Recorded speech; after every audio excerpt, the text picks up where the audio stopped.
Konferensi pers yang digelar oleh Komisi Program Muktamar NU ke-34 pada Selasa 7 Desember 2021 yang membahas terkait dengan program pada Muktamar NU ke-34.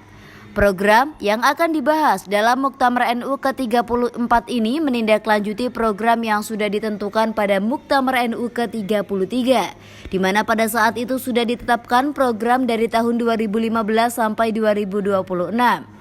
Sekretaris Komisi Program Muktamar NU, Rumadi Ahmad, mengatakan Komisi Program bertugas merancang draft untuk program-program yang akan dilakukan oleh Nahdlatul Ulama dalam kurun waktu 5 tahun yang akan datang. Dalam konferensi persnya, Rumadi memaparkan beberapa lingkungan strategi eksternal yaitu pembahasan sebelum program NU. Pertama, perkembangan demografi penduduk muslim di dunia. Menurut launching data survei tahun 2015, yaitu tahun 2010 sampai tahun 2050, ada perkembangan demografi dan komposisi muslim yang harus diamati oleh NU. Karena perkembangan ini kemudian menimbulkan pertanyaan, muslim yang seperti apa yang berkembang di masa yang akan datang. Kedua, tahun 2019 penandatanganan piagam persaudaraan yang ditandatangani oleh Grand Shah Al-Azhar dan Paus San Franciscus di Abu Dhabi.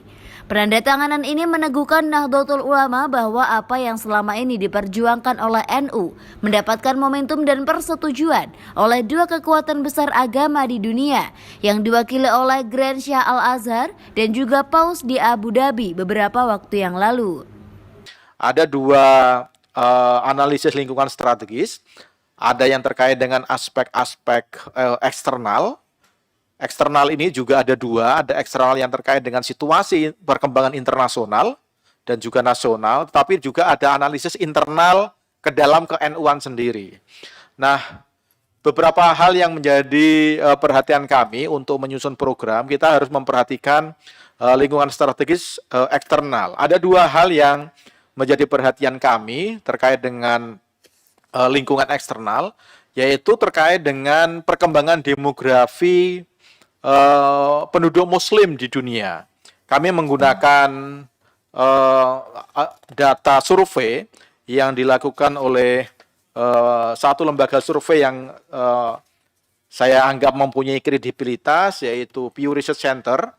Tahun 2015 yang lalu mereka itu melaunching survei yang mereka lakukan mulai tahun 2010 sampai tahun 2050 itu ada perkembangan demografi dan komposisi muslim yang juga harus kita baca.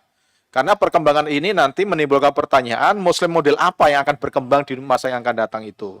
Kemudian yang kedua, terkait dengan peristiwa internasional ini adalah tahun 2019 yang lalu itu ada penandatanganan piagam persaudaraan kemanusiaan atau Wathiqatul Ikhwah Al-Insaniyah, ya, yang ditandatangani oleh Grand Shah Al-Azhar dan Paus, ya, Paus Franciscus di Abu Dhabi tahun 2019 yang lalu, yang meneguhkan paham-paham keagamaan yang selama ini diusung oleh Nahdlatul Ulama.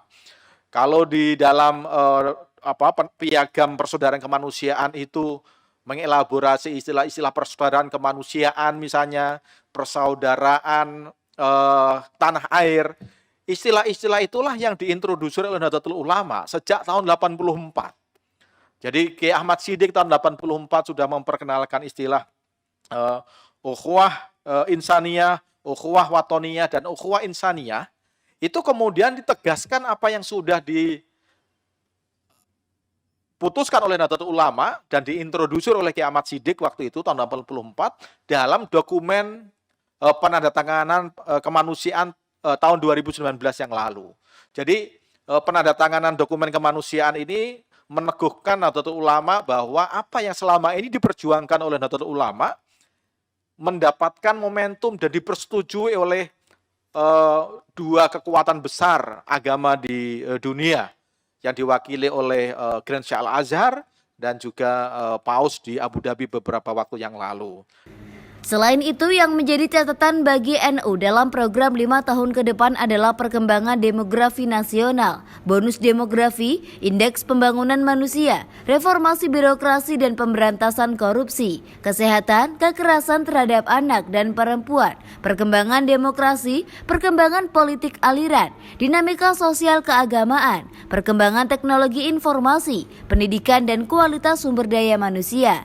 Bahkan dunia digital dan angka penduduk yang semakin hari banyak berinteraksi melalui internet juga menjadi perhatian Nahdlatul Ulama.